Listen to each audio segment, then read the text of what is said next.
하나님 우리 아버지와 주 예수 그리스도께서 내려주시는 은혜와 평화가 여러분에게 있기를 빕니다.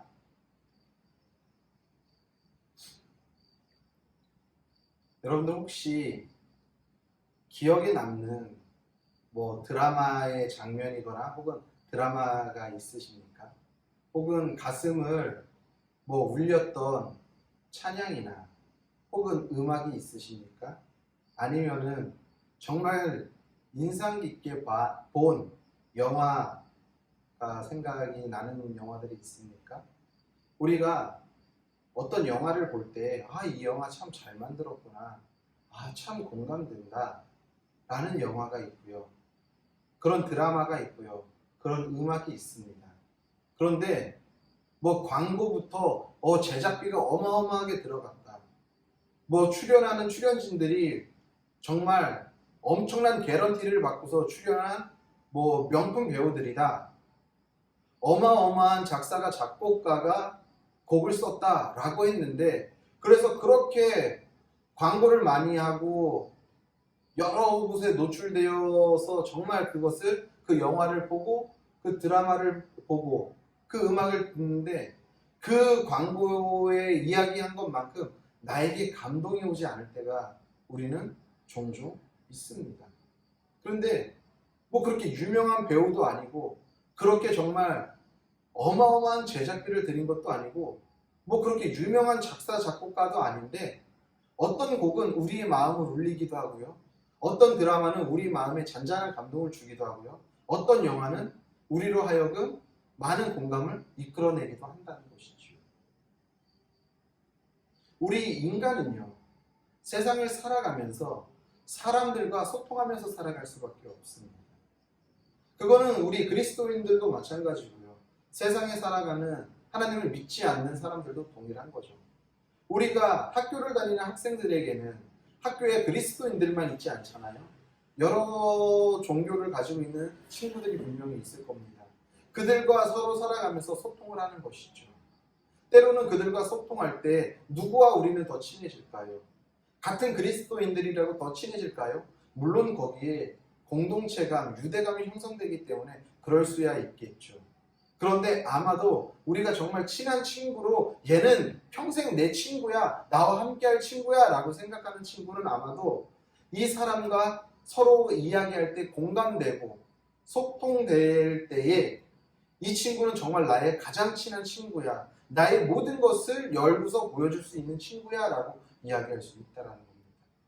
우리가 드라마에 감동을 받고 영화를 보고서 와 좋다, 음악을 듣고 이 음악 정말 좋다라고 하는 것은 우리 삶의 일상의 그러한 것들과 이 음악과 드라마와 영화가 공감을 이끌어낼 때, 그럴 때 우리는 그것을 이건 좋아, 이건 그렇지 않아 라고 평가할 수 있다는 것이죠. 그러니까 동일하게 같은 영화를 보고 같은 음악을 들어도 나의 상황과 환경에 처해 있을 때에 그게 다른 거예요. 다른 사람은 똑같은 음악을 들어도 이게 뭐가 좋아 라고 할 때 나 같은 경우에는 이 음악이 너무 좋을 수가 있어요. 내 상황과 환경 때문에, 나의 이 공감을 이끌어낼 수 있기 때문에. 음악, 영화, 드라마 다 마찬가지라는 거예요. 우리 인간은요, 그렇기 때문에 사람과 소통할 때도 마찬가지죠. 그 사람으로부터 우리가 공감을 얻어낼 때에 아마도 우리는 그 사람과 더 친밀한 관계를 만들 수 있다는 것입니다. 우리가 삶에서 이렇게 서로 공감하면서 살아가는 것이 매우 중요하죠. 그렇기 때문에 때로는 우리가 어떤 사람의 행동을 봤을 때 왜 저 사람은 저렇게 행동하지? 전혀 우리가 공감할 수 없을 때 그 사람을 이해할 수 없잖아요. 그렇죠. 그거와 똑같다라는 거예요. 오늘 우리가 함께 읽은 본문은요, 우리가 사무엘상 13장에 있는 내용을 쭉 다 훑어왔기 때문에 어떤 내용인지 알아요. 근데 우리가 다시 한번 13장을 정리하는 의미에서 13장 8절로 15절에 있는 이 하나의 사건을 보면서 저는 참 이해할 수가 없었어요.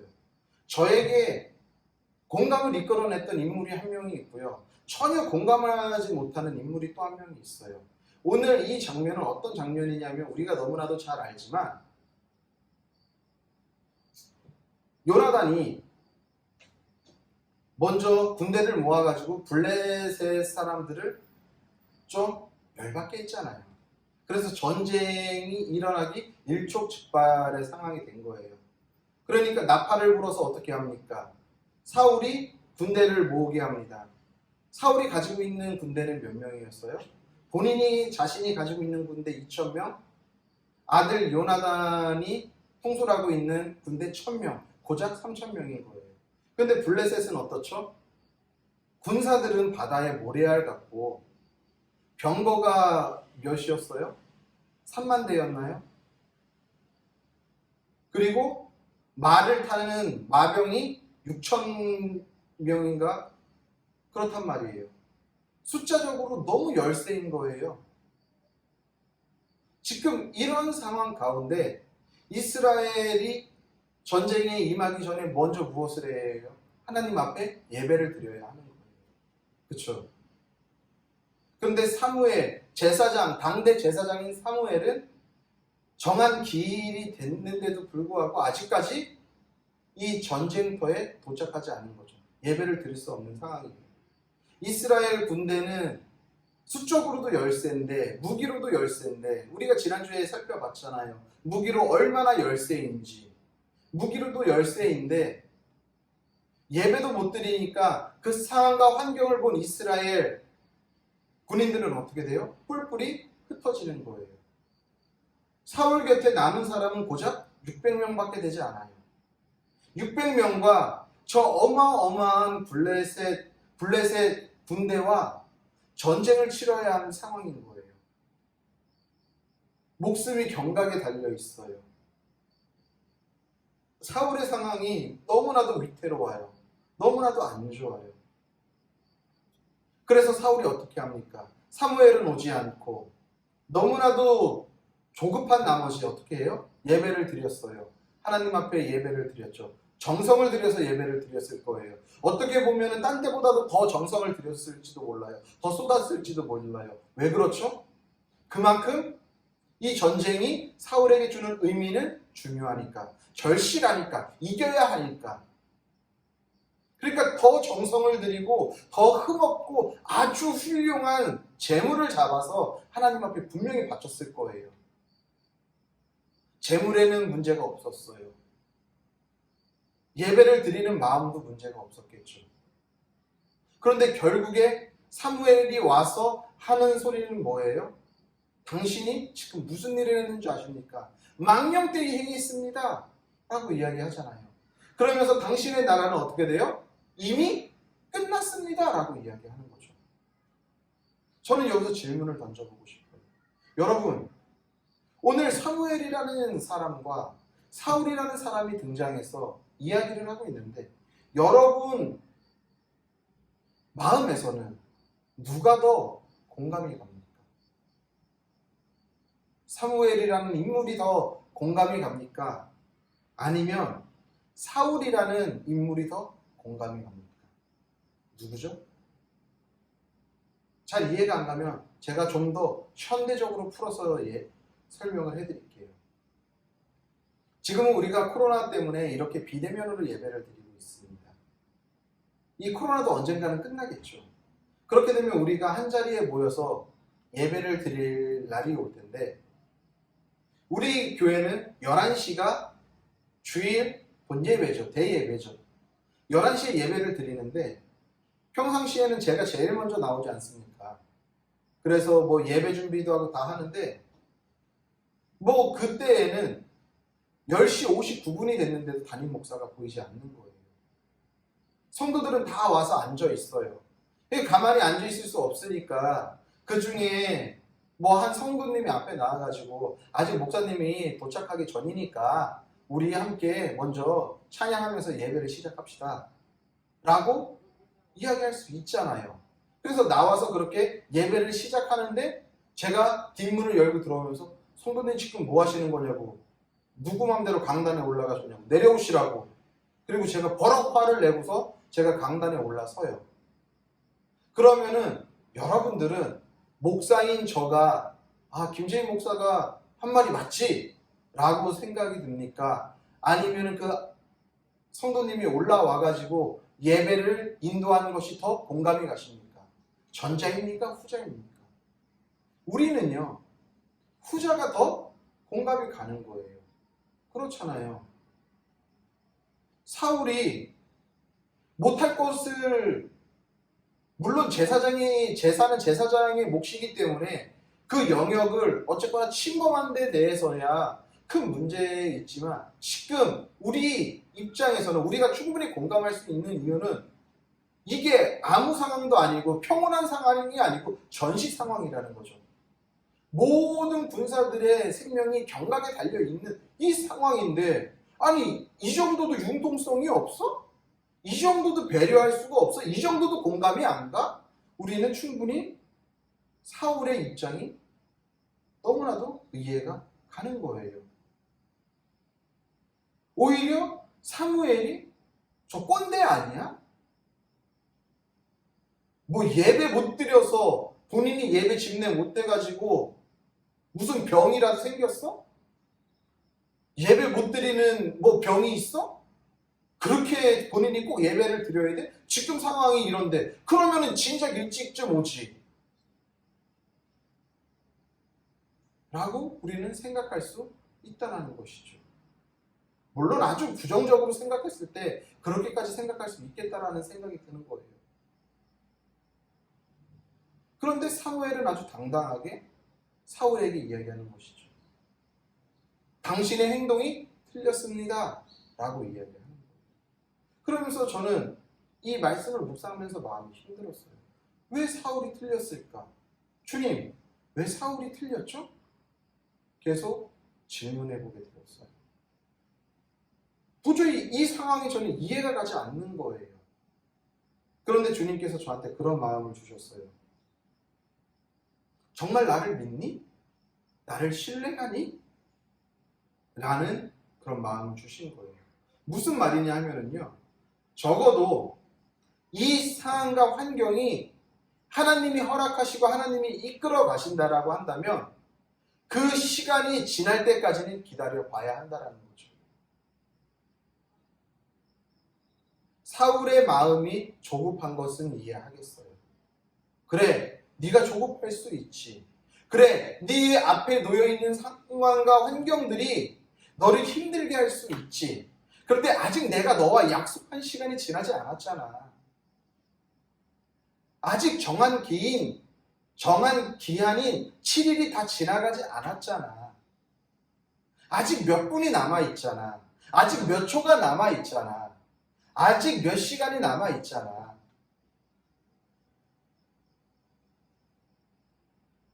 제 마음 가운데 그런 생각이 들었어요. 하나님은 이 마지막까지 이 피말리는 과정을 통해 이 이해할 수 없는 이 상황을 인내하는 이 시간을 통해서 하나님이 일하고 싶으신 게 있구나, 이것을 통해서 말씀하고 싶은 게 있구나 라는 생각을 하게 되었다는 것입니다. 결국에 하나님이 말씀하고자 하는 것은 그 부분이었던 거예요. 너 정말 이렇게 이해 안 가는 삶인데, 이해가 되지 않는데 너 그럼에도 불구하고 너 여기서 인내할 수 있어? 그럼에도 불구하고 나를 바라볼 수 있어? 그럼에도 불구하고 나를 붙잡을 수 있어? 너 그럼에도 불구하고 흔들리지 않을 수 있어? 그럴 자신 있어? 해서 그것을 믿고 예, 그럴 자신 있습니다 라고 신뢰하고 나아가는 자에게는 하나님께서 그 삶을 이끌어 가시지만, 그렇지 않을 때에는 안타깝지만 사울의 나라가 날아간 것과 같이 우리의 인생에도 때로는 그 인내의 기간을 통해 가지고 우리가 더 성장하거나 혹은 그냥 그 자리에 머물거나 아니면 그것보다도 못한 믿음으로 내려갈 수 있겠구나라는 생각을 하게 되었다는 것이죠. 지극히 어떻게 보면 우리가 사울을 공감하는 이유는요, 하나예요. 뭐냐면 우리의 마인드가 사울과 똑같이 흘러가고 있기 때문인 거예요. 그렇잖아요. 우리가 누군가를 공감할 때에 우리가 전혀 그 사람이 말하는 것이 공감이 되지 않는 것은 내 마음이 그 사람이 말하는 것에 동의가 되지 않는 거거든요. 그러니까 공감할 수가 없는 거거든요. 그런데 어떤 사람의 말을 공감하는 것은요, 내가 그 사람과 비슷한 마인드를 가지고 있기 때문에 그 말이 이해가 되고 공감이 가는 거거든요. 내가 그와 비슷한 삶에 있던지, 그와 비슷한 환경에 있던지, 그와 비슷한 상황에 있던지, 그렇기 때문에 내가 그 사람의 이야기를 이해하고 공감하는 것이지, 그렇지 않는데 그 사람의 말을 이해하고 공감하지 않아요. 우리가 사울의 마인드가, 사울의 상황이 이해가 간 것은 우리의 마인드가 사울과 동일하게 흘러가기 때문인 거예요. 그가 가지고 있는 이 마인드, 그가 가지고 있는 이 생각이 우리에게도 여전히 우리의 마음속에도 자리 잡고 있기 때문인 거죠. 그러니까 우리는 사울의 그러한 행동이 이해가 가고 그것이 공감이 하는 것입니다. 그런데 지극히 사울의 그런 행동은요, 세상의 방법인 거죠. 무슨 일이 있어도 예배는 사울이 드리면 안 되는 거였던 거예요. 하나님 입장에서는. 하나님이 보시기에는. 하나님은 사울을 테스트한 거예요. 사울에게 문제를 주신 거예요. 네가 이스라엘 왕으로서 정말 거룩한 하나님의 나라를 세워갈 만한 왕인지 아닌지를 테스트한 거예요.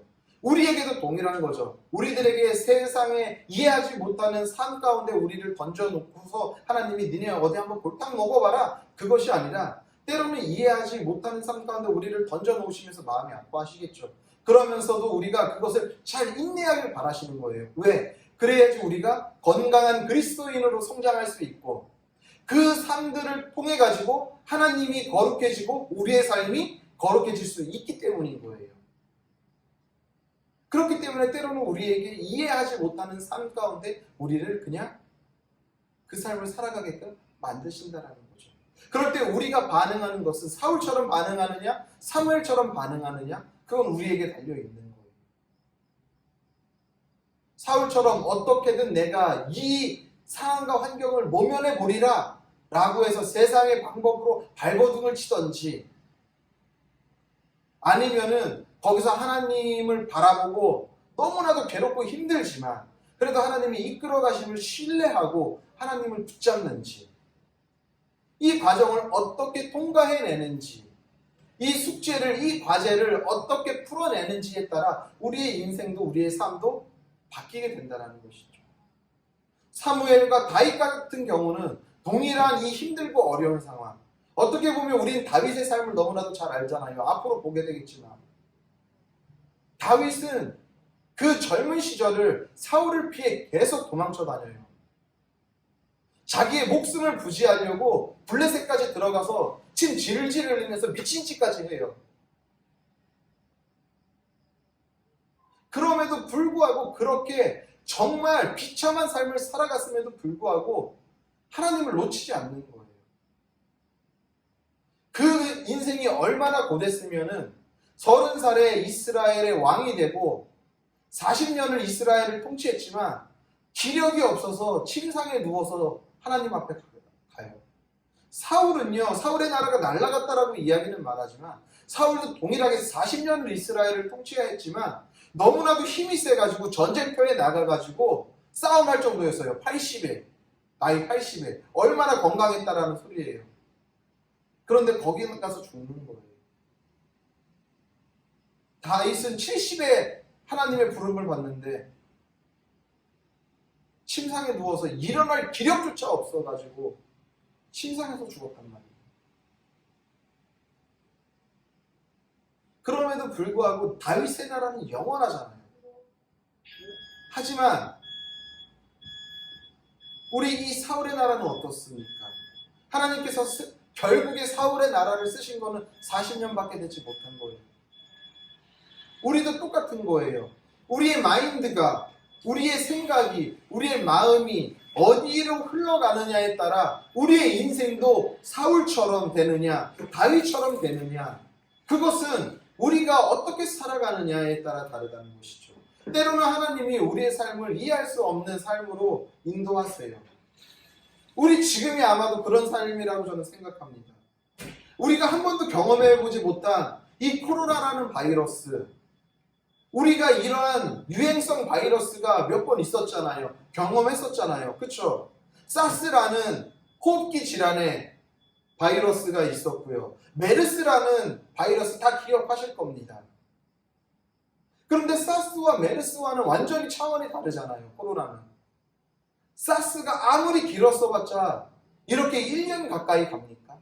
메르스가 아무리 강력한 중동호흡기 질환 바이러스였다고 하지만 이렇게까지 갑니까?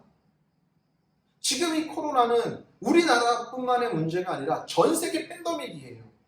전 세계의 모든 사람들이 이 코로나 때문에 모든 것이 멈추었어요. 도저히 이해할 수 없는 거예요. 그들도 이해할 수 없죠. 우리 자신도 이해할 수 없어요. 저도 이해할 수 없어요. 이 코로나 때문에 교회에서 이렇게 비대면 예배할 거라고 누가 감히 상상을 했어요. 이해할 수 없는 삶이죠. 그런데 우리가 이 이해할 수 없는 삶을 그냥 단순히 이해할 수 없는 삶 해서 어떻게 되겠지 하고 그냥 자포자기 하든지, 어떤 사람은 그런 사람도 있겠죠. 어떤 사람은 그럼에도 불구하고 여기서 자신의 무언가를 더 개발하기 위해서 더 노력하는 사람이 있을 수도 있을지 몰라요. 또 어떤 사람은 물론 거기서 노력하면서 하나님의 뜻을 구하는 사람도 있겠죠. 많은 사람들이 있을 거예요. 이 지금 코로나19라는 팬데믹 상황 가운데, 이해할 수 없는 이런 상황과 환경 가운데, 그 누구도 가보지 않고 누구도 경험하지 못한 이 힘들고 어려운 상황 가운데 어떻게 해야 할지 모를 때 모두가 자기 나름대로의 방법대로 이 문제 가운데 벗어나려고 분명히 애쓰겠죠. 그런데 그럴 때 우리 그리스도인들은 어떻게 해야 할까요? 오늘 그것에 대한 질문에 성경은 우리에게 답으로 말해주고 있는 것 같아요. 사울과 같이 너희들의 생각과 너희들의 경험과 너희들의 방법대로 이 이해할 수 없는 상황을 타개해봤자 지금 당장은 넘어가는 것처럼 보일지 모르나 결국에는 그것이 완전히 그 상황을 넘어가는 것은 아니다라는 것이죠. 유일하게 이 힘들고 어려운 상황을 넘어갈 수 있는 방법은 다른 것이 아니라 이해는 되지 않지만, 공감하기는 좀 어렵지만, 그럼에도 불구하고 그 안에서 역사하시고 그 안에서 일하고 계신 하나님을 바라보고 인내하면서 그분이 행하실 것을 붙잡고 나아가는 믿음이야말로 지금을 살아가는 우리에게 정말 필요한 믿음이 아닐까, 삶이 아닐까라는 메시지를 던져준다고 저는 묵상하게 되었습니다. 여러분들은 어떠십니까? 지금 내 마음 가운데 흘러가고 있는 이 마인드가 사울의 마인드와 같이 흘러가고 있습니까? 아니면 사무엘의 마인드와 같이, 다윗의 마인드와 같이 흘러가고 있습니까? 우리의 삶을 다시 한번 점검해 보시길 바랍니다. 사랑하는 성도님들, 하나님은요, 우리가 이 세상을 살아가면서 우리에게 때로는 정말 이해하지도 못하고 말도 안 되는 삶을 허락할 때가 있어요. 정말 가혹하리만큼 왜 나에게 하나님, 왜 이런 삶을 허락하세요? 저 그래도 나름대로 열심히 주님 앞에 살아왔다고 하는데 왜 저한테 이렇게 힘든 시련을 허락하세요? 라고 이야기할 때가 있을지도 모르겠어요. 그것을 경험해 본 사람이 있을지도 모르고요. 어쩌면 그 시간을 지나온 사람이 있을지도 모르고요. 아직 그 시간을 만나지 않은 사람이 있을지도 모르겠어요. 그런데 우리가 이 세상을 살아가면서 정말 이것은 이해할 수 없다, 이해하기 힘들다 라고 생각되는 일들이 많이 있다는 것입니다. 그럴 때 우리가 이렇게 한번 생각해 봤으면 좋겠습니다. 하나님이 지금 나에게 문제를 내주셨구나, 숙제를 주셨구나, 과제를 주셨구나. 내가 이 답을 써내야 하는 거구나. 어떤 사람은 이 답을 안 써내고 백지로 내는 사람이 있을지도 모르겠어요. 어떤 사람은 컨닝을 해서 내는 사람이 있을지도 모르겠어요. 어떤 사람은 정말 괴롭게 열심히 풀어서 또 내는 사람이 있을지도 모르겠어요. 하나님이 오늘 우리에게 과제를 내주셨어요. 너 이렇게 이해도 안 되는 삶, 이렇게 정말 어려운 인생, 너 어떻게 써낼래? 모두가 똑같이 살아가는 그 해답을 보고서 써내는 답을 내놓을래? 아니면은 잘 풀지는 못하지만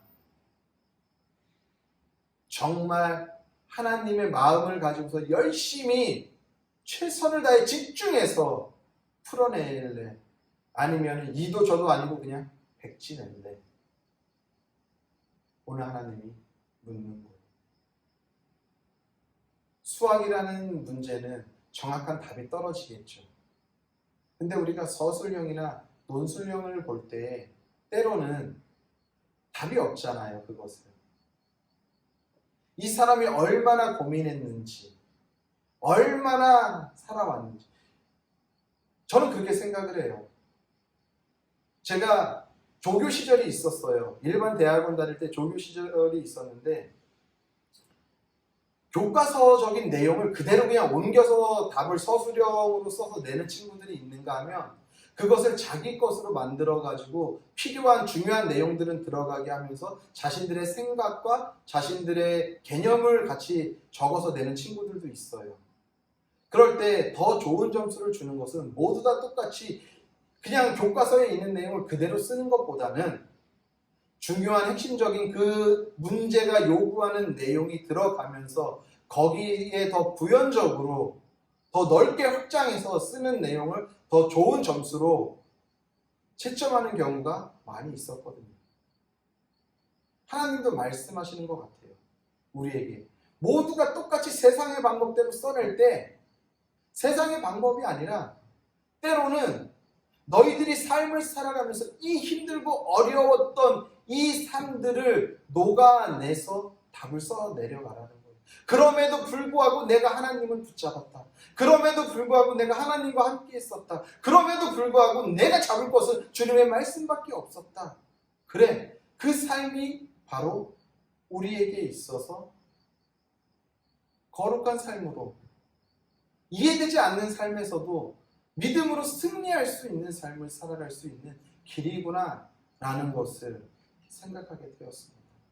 부디 우리 모두는 오늘도 하나님이 우리들의 삶 가운데 이러한 이해할 수 없는 삶의 문제들을 허락하셨을 때 우리의 생각과 우리의 경험과 우리의 뜻으로 그 답을 써내려가는 것이 아니라 깊이 묵상하고 깊이 인내하고 하나님의 뜻을 구하며 오늘도 믿음으로 이 시간을 돌파해내며 나아가는 우리 성도님들의 삶이 되시기를 예수님의 이름으로 간절히 소원합니다.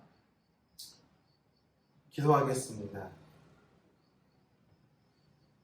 이제는 우리를 위하여서 십자가에 달려 죽으신 예수 그리스도의 은혜와 그의 아들을 아낌없이 십자가에 내어주신 하나님 아버지의 영원하신 사랑과 성령의 교통하심과 위로하심과 역사하심과 충만하심이 오늘도 우리의 삶의 환경이 어떠하던 간에 그 안에서 주님을 붙잡고 인내하며 주님을 신뢰하며 살아가기로 결단한 성도들 머리 위에와 그들이 속해 있는 그들의 가정과 그들이 섬기는 교회와 나라와 민족과 더 나아가 세계 열방 가운데 이제로부터 영원히 함께 계시기를 간절히 축원하옵나이다.